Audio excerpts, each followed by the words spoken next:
Damos la bienvenida al doctor José Astudillo, catedrático universitario, diácono, representante de la Curia de Cuenca. Vamos a referirnos a esta situación de gigantesca violencia que atestiguamos los ecuatorianos en esta semana, acercándonos un poco a la faceta humana, cuando más de 30.000 ecuatorianos se encuentran en las cárceles, hoy convertidas en macabros escenarios de violencia, de tráfico de influencia, escuela de crímenes, pero que también tiene en su interior a personas que en el trance de saldar su deuda con la sociedad se ven atrapados en el fuego cruzado de las peores mafias en el país y que tienen, así como los presos, los más avesados, parientes, padres, hijos, etcétera. ¿Cómo mira usted la situación tan abrumadora que atestiguamos ayer? Muy buenos días, mi estimado Gustavo. Saludo grande para usted, para la radio, para Antena 1, para todos los radioescuchas. Eh, Cuando ayer escuché esta noticia, perplejo, porque pues allí es cuando uno se acuerda de frases en temas de educación de derechos humanos, ¿no? Imagínate lo peor y la realidad supera la imaginación. Siempre la realidad nos supera en la imaginación. Lo de ayer nos supera en la imaginación de lo que siempre pensamos que son las cárceles, lugares difíciles, lugares de violencia, pues donde no existe mayor control, que nos cuentan, pero lo de ayer superó esa imaginación de dolor, de angustia, de inseguridad, de incertidumbre. La primera cosa que se me ocurrió pensar a mí es en la frase del Evangelio de Jesús. Y cuando Jesús propone el reino de Dios, pues lo más bonito, vengan ustedes bienaventurados los que vienen al reino de Dios. Ustedes, porque estuve preso y me fuiste a visitar. ¿Y cuándo te vi preso, Señor? ¿Cuándo estuviste preso? Cuando ustedes hicieron con alguno de mis hermanos, lo hicieron conmigo. Y un hermano puede ser un delincuente. Un hermano puede ser alguien que está injustamente en la cárcel. Un hermano puede ser alguien que entró porque cometió un error en su vida o porque tiene algún problema económico. Y mire usted, Gustavo, tanta gente que está pasando en las fronteras entre Ecuador y Perú, entre Perú y Chile, migrantes que están allí viviendo en situaciones de insalubridad terrible. Para poder pasar al otro lado, lo que hacen es tomar un paquete de droga de una mafia a ver si logra de alguna manera pasar. Ese padre, esa madre de familia angustiado por pasar la frontera, mañana cae en la cárcel. ¿Y qué diremos nosotros? Que tiene que pagar las consecuencias por ser un mal elemento de la sociedad, o estamos nosotros en esa deuda cristiana, en mi caso, pero sobre todo humana, humana más que cristiana. En mi caso cristiana, pero yo creo que va más allá del cristianismo, el humanismo, ¿sí? No estamos en deuda nosotros de ir a visitar a esos hermanos nuestros, hermanos que necesitan rehabilitación, hermanos que necesitan, hermanos y hermanas que necesitan una oportunidad para volver a incorporarse en la sociedad. Aunque yo no sé si es que incorporándose a la sociedad es que ya están bien, porque lo que pasa en las cárceles es el reflejo de la sociedad. Así como Analizando se dice, el pasado reciente, justamente, doctor Astudillo, así es. ¿cuáles considera usted son las razones fundamentales para este desmoronamiento del país, de la sociedad ecuatoriana? Pues lo que pasa en la cárcel es el fruto y el reflejo de la desinstitucionalización, de la crisis institucional y de la corrupción también institucional que existe en el país. Cuando nosotros hablamos de la corrupción, de lo corrupto, hablamos de esas cosas, de que están siendo inmanejables ya las situaciones en los lugares donde se debe controlar. En la cárcel lo que debe haber es un buen sistema penitenciario que posibilite la rehabilitación. Yo creo que una de las causas fundamentales es la crisis institucional, la crisis sistemática que está viviendo el país. Nosotros estamos viviendo una crisis realmente de sistema. El sistema electoral da vergüenza en este país. El sistema electoral, es decir, a nadie se le ocurre que nosotros en una democracia, en un país democrático, estemos esperando qué dice el CNE mañana, como si es que esperáramos la nota de un mal profesor que a su antojo califica al alumno y el alumno está esperando que le diga ahora lo que me diga y no hace la práctica del buen docente, del buen profesor, digo, porque es mi práctica de calificar y de devolverle al alumno la prueba, el examen y de decirle, eso es lo que me parece que usted tiene. A ver, entonces, entre los dos vamos a reflexionar. No, aquí en este país ya hemos visto, pueden decir cualquier cosa, ¿sí? Entonces, esa es una crisis de la institución. Hay una crisis de gobernabilidad, yo creo que hay una crisis de gobierno. No sé si la población, no sé si los ecuatorianos sentimos que existe un gobierno, sentimos que existe alguien que está preocupado por el país, que está preocupado por la economía del país y que no nos mande tweets felicitándole al ganador del concurso de MasterChef. Es decir, creo que el presidente de la República ha tuiteado hace días que felicita al ganador del concurso de MasterChef. Yo no veo ese programa. A oídas sé que existe un concurso que me parece muy bonito, muy lindo, pero un presidente de la República no creo que debe estar preocupado del concurso de MasterChef. Menos en semejante situación del Ecuador. Y peor en semejante ¿Cuánto, situación económica, electoral. ¿Cuánto considera usted, doctor Astudillo, está influyendo la capacidad o la incompetencia, visto desde otro punto de vista, del gobierno en la situación actual y en la situación carcelaria? ¿Y cuánto también la situación económica por la que atraviesa el país? En el tema carcelario, por lo menos, es públicamente conocido que se recortaron fondos y que esto afectaron directamente a esfuerzos, por lo menos mínimos, que se hacían en materia de rehabilitación, programas de deporte, cultura, trabajo social. Voy a tomar una idea de José de Sousa, ¿sí? José de Sousa Santos. Él dice que una organización o un país, para que sea sostenible, tiene que saber con absoluta claridad hacia dónde va. Es decir, tiene que tener una visión, una misión, una planificación muy clara. Tiene que tener desarrollo de capacidades, competencias, es decir, competencias técnicas, ¿sí? Profesionales. Y debe tener también ética, valores. Sin estos tres elementos, una organización o un país no se vuelve sostenible. Yo creo que en este momento el país a nivel de modelo de desarrollo está a la deriva, ¿sí? No sabemos cuál es el modelo de desarrollo que pretende el gobierno en este momento. Se está pues salvando adelante un barco que va a la deriva. No hay con claridad qué es lo que se quiere apoyar, si se apoya el campo, no se apoya el campo, el sector rural. Se quita los fondos para las áreas sensibles, como son las cárceles, como es la educación, como es la atención a los adultos mayores, a los sectores vulnerables, una sociedad desatendida a los sectores vulnerables, una sociedad en desempleo, sin un modelo de desarrollo que logre emplear a todos. Mire lo que está pasando en este momento en las universidades, conocemos los dos de cerca. Sigue este momento en las universidades un problema grave de desvinculación de alrededor de 1,000 docentes en el país y no pasa absolutamente nada. Se necesita una ley, nada más, que se reúna el CES y que derogue una ley y se arregle ese punto, pero no son capaces de hacer eso.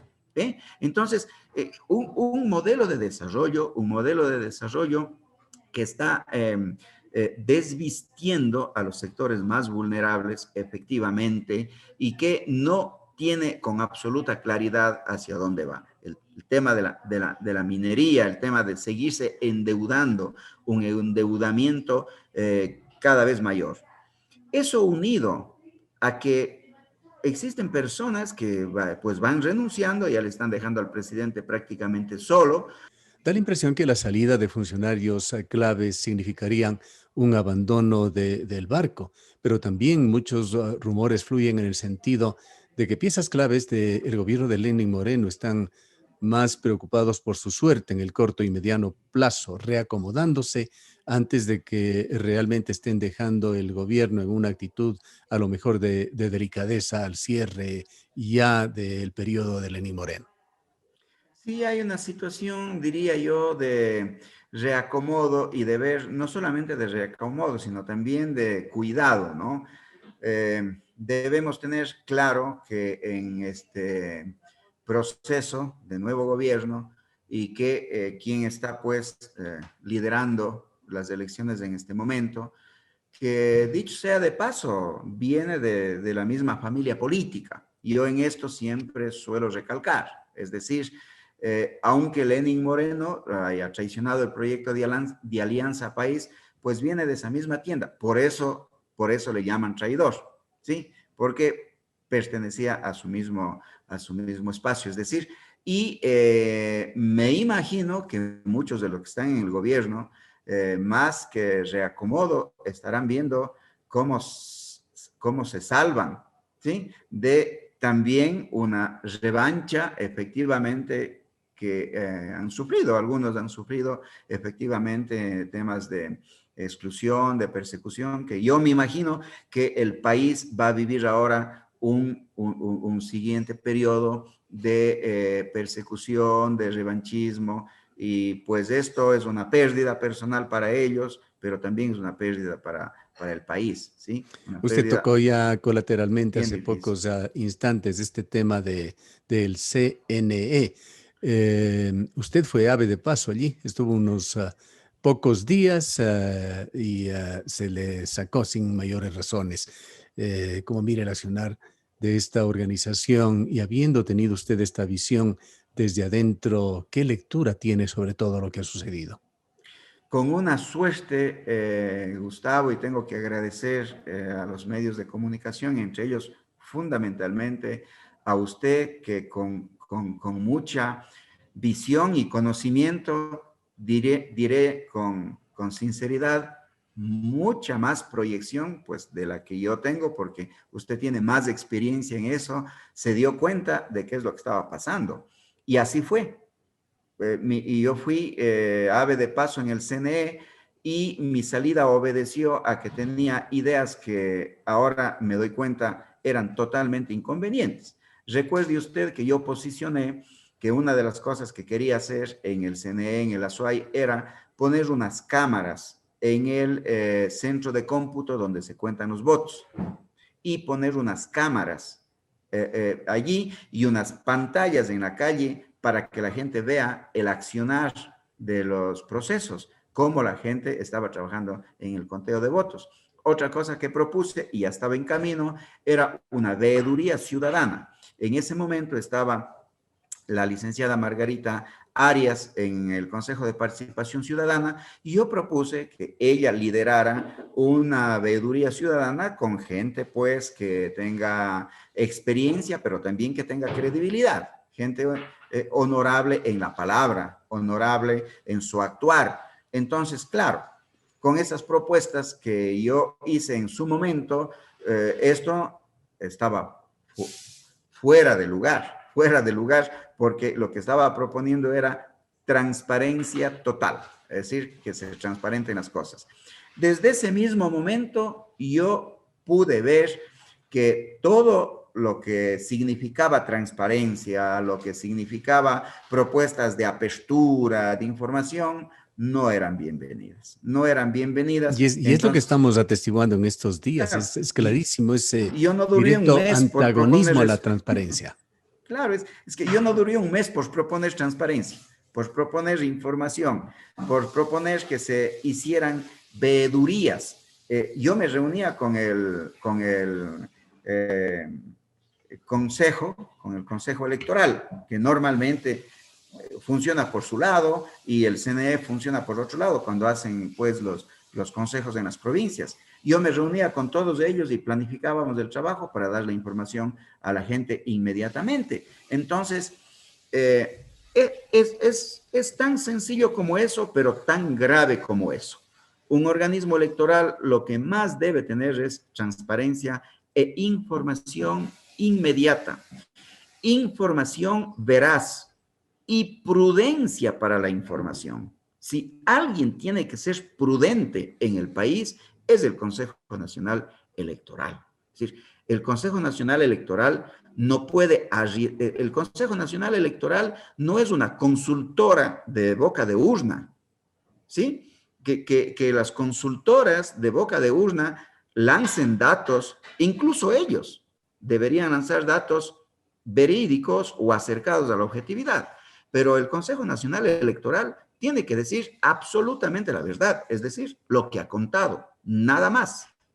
No puede haber salido a decir que parece ser que el segundo candidato ganador era una persona cuando después comienza a tener un empate técnico y el uno va subiendo y el otro va bajando.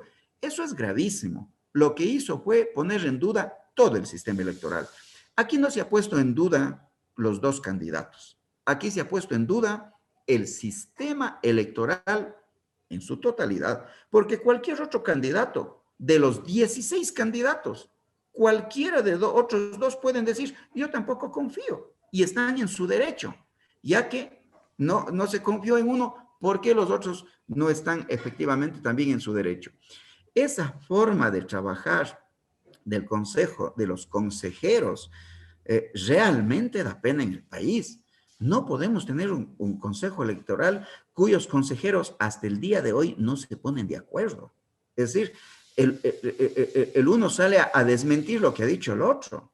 Es decir, a desmentir lo que la presidenta dice una cosa, después del vicepresidente dice otra cosa, en medio del conteo de votos, de resolución de cosas, un consejero mejor se levanta y se va. O sea, ¿qué mensaje tenemos en el país?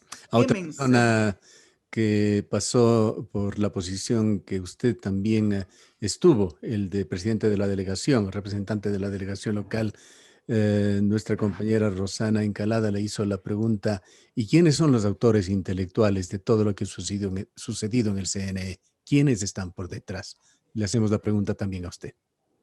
Bueno, yo no sé si los autores intelectuales de lo que pasa en el CNE son los que están en el CNE, es decir, los consejeros del CNE. Me parece que el Partido Social Cristiano ha salido pues a decir que la Contraloría o el Contralor no tiene la razón. Es decir, en Fiscalía este y Contraloría. ya, Fiscalía y Contraloría no tienen la razón. Si en este país ya estamos en crisis de instituciones, es decir, Fiscalía, Contraloría, CNE, que son las instituciones las que nos deben dar las directrices, las que nos deben gobernar, que un partido político ponga una directriz, oiga, estamos en lo peor de la desinstitucionalización. O sea, es decir, acá cualquier persona que grita o el que más grita puede venir y mandarle al presidente, puede mandarle a la presidenta del Consejo Nacional Electoral. O sea, pues, pues suficiente con la crisis de las instituciones. Pero lo que yo he observado últimamente, que partidos políticos, que grupos económicos ponen los puntos sobre las is a las autoridades, esto dice mucho en el país. En este país que o no sabemos quién manda, o los que mandan efectivamente, o los elegidos no mandan. Yo creo que puedo resumir a su pregunta diciendo, ¿sí? Los elegidos no mandan y los que nunca han sido elegidos son los que mandan. La iglesia de la cual usted es parte también se ha manifestado. Hemos escuchado al propio arzobispo de Cuenca, también a la conferencia episcopal, hacer un llamado al Consejo Nacional Electoral para que mejore en términos de transparencia su trabajo. Le preguntamos ya al cierre de este diálogo, doctor Astudillo, cómo poner freno y ojalá revertir el deterioro social del país. Tengo miedo que el futuro sea un futuro de violencia. Tengo miedo que, no olvidemos que las fuerzas sociales han salido también fortalecidas en este proceso. Es decir, no deben sentirse ganadores aquellos que han tenido más votos. Es apenas una democracia representativa y son apenas votos. La mitad más uno es apenas una forma de elegir y de decir a la sociedad que hay un representante. Es una forma.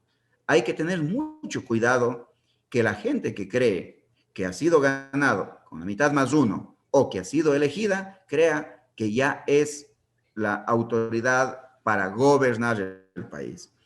Hay un fortalecimiento muy grande. Esa también es una ganancia que hay que visualizarla. Por ejemplo, en Cuenca. En Cuenca hay un fortalecimiento total de las organizaciones que defienden el agua, ¿sí? Acá, pues, ese no ha sido en democracia para ganar elecciones, pero se ha ganado. Se ha ganado la defensa por el agua, los derechos por la naturaleza. Por lo tanto, por más que alguien haya ganado las elecciones, debe tener mucho cuidado en el modelo de desarrollo que va a implementar y no vaya a poner un extractivismo a rajatabla, porque allí se encontrará con fuerzas sociales que están muy fortalecidas. Hay un fortalecimiento del movimiento indígena con sus debilidades, con sus pros y sus contras, pero hay un fortalecimiento enorme. Es decir, yo creo que la ciudadanía, los actores políticos, se han sorprendido de que el movimiento indígena Pachacuti haya conseguido tanta votación, ya sea a nivel de representantes provinciales, ¿sí? De asambleístas, como que el candidato haya llegado pues prácticamente a estar disputando el segundo puesto en las elecciones para entrar en la segunda vuelta. Entonces, esa también es una ganancia.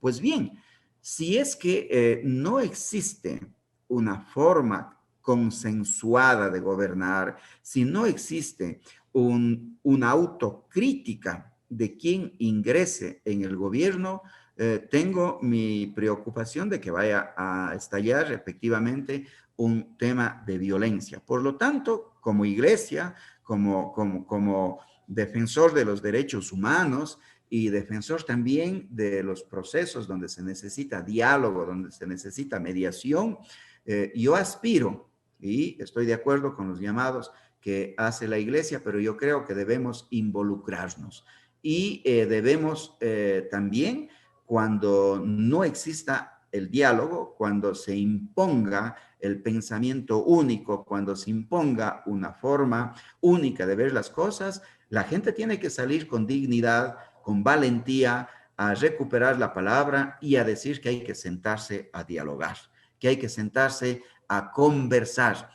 A mí me ha asustado mucho revisar la red social en la que he puesto yo sobre la muerte de las personas privadas de libertad en Turi, un poco para cerrar con esto, ya que comenzamos con esto, ¿no?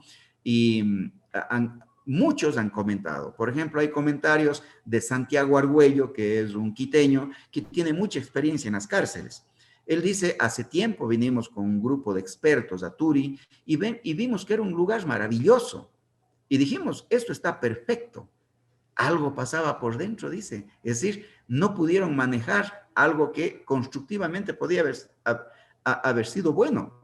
Tengo que decir también que Monseñor Cabrera en su tiempo, junto con la iglesia, yo también estuve allí, formamos un pequeño grupo de veeduría de la construcción de la cárcel, es decir, que ver cómo se iba construyendo, pero solamente vimos la mitad del proceso.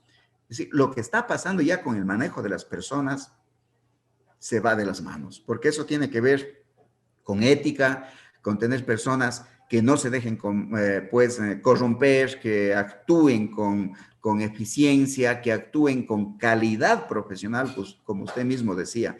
Entonces, el llamado de la Iglesia es un llamado, y yo diría que es un llamado a que nos encontremos como seres humanos, que nos veamos como seres humanos, no como enemigos, no como personas que debemos aniquilarnos del uno al otro. O sea, lo que ha pasado en la cárcel asusta porque es el fruto también lo que pasa en la sociedad. Allá se Gracias. mataron físicamente, pero yo creo que también vemos momentos de muerte política, de muerte de palabra, de muerte de envidia, de egoísmo en la sociedad. Y eso es lo que va dando pie para que después simplemente se consuma en un hecho físico. Ojalá nos veamos como humanos. Muchas gracias por habernos acompañado. He escuchado al doctor José Astudillo, catedrático universitario, diácono, representante de la Curia Arquidiocesana de Cuenca.